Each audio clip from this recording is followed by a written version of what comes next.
coaching the 2019 Prime. What do you think is the toughest part for the summer for the guys?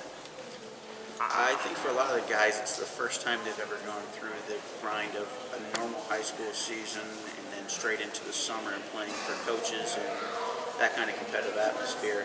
And I think honestly the biggest challenge a lot of them face is finding that self-discipline to keep yourself going and working hard after somebody stops forcing you to during the spring season.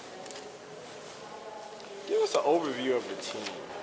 I think it's one of the most talented groups we've had in a long time, top to bottom. There's a good number of very strong arms we have, guys who can really pitch, as well as a lot of very athletic young guys who have a chance to project and be pretty special in the future.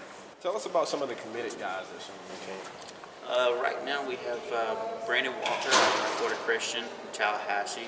Brandon's an extremely talented young man. Played with Team USA this summer, won a gold medal, which was, I'm sure, a pretty awesome experience for him. He's going to do a little bit of both for us on the mound. He's pretty special. Can run it up there probably around 90 miles an hour with a good breaking ball. And then in the middle infield, he's a very good shortstop, sure-handed, very good range, very athletic kid.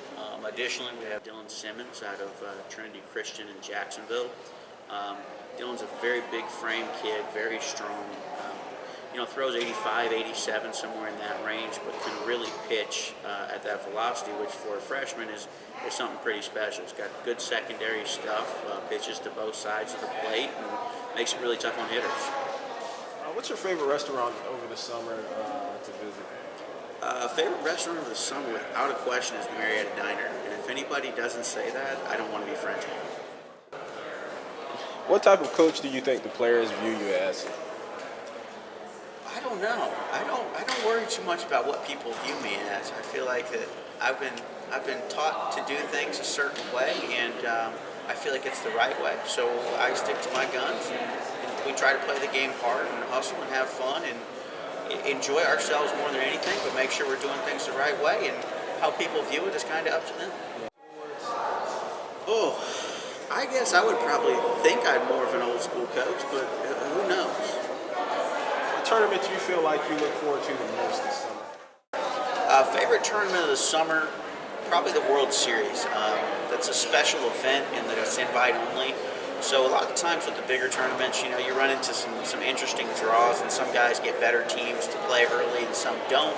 With the World Series, with it being a smaller group, I feel like it's probably the most competitive one of the summer, whereas there's no suckers, there's no rollovers. Every game you're playing a team that was asked to come there that is a strong group.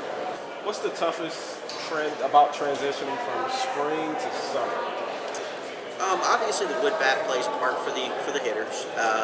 But like I said earlier, I think one of the biggest things for especially young kids is the high school season for a lot of them for the first time is a grueling time. With school, balancing school, baseball, and trying to get your work in, but you have somebody there to force you every day. You have to be at practice at 4 o'clock. You have to do this, you have to do that. The toughest thing for a lot of the kids, I think, is understanding that now once the school part is over and once the practice part is over, it's up to you to hold yourself to that same standard and to make sure you're not just getting the same amount of work, but even getting more in. What advice do you have for a player that didn't make any team this? I think the best advice I can give anybody is your dream is your dream. Just because it didn't work out for you this time, failures are only failures if you don't learn from them and excel in the future.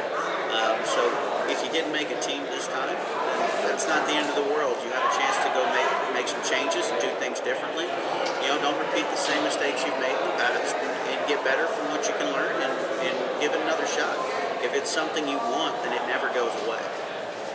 Who's a player that's on your roster you feel like colleges really don't have an idea about yet, but by the end of the summer may be that guy that everybody's clamoring over? Boy, that's a tough one. There's a lot of guys that have a chance to be really special.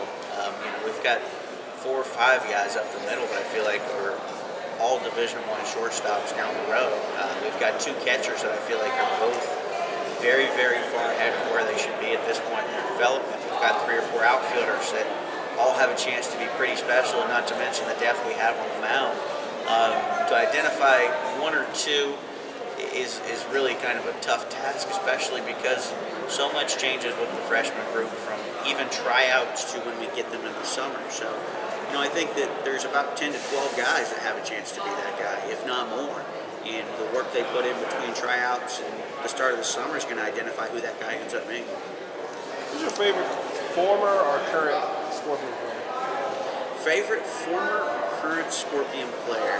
I think the guy I enjoyed watching play the game the most was Chase Cheek. I had a chance to coach Chase as a freshman, and Chase plays the game as hard as anybody I've ever met. Loves the game of baseball, there's no question about it, but his approach to the game, the heart he plays the game with, is pretty cool to watch. I really enjoyed having a chance to coach him. All right, thank you. What's your favorite Twitter page, by the way? Scorp Center, for sure. I pull up and I fade away. That's NBA.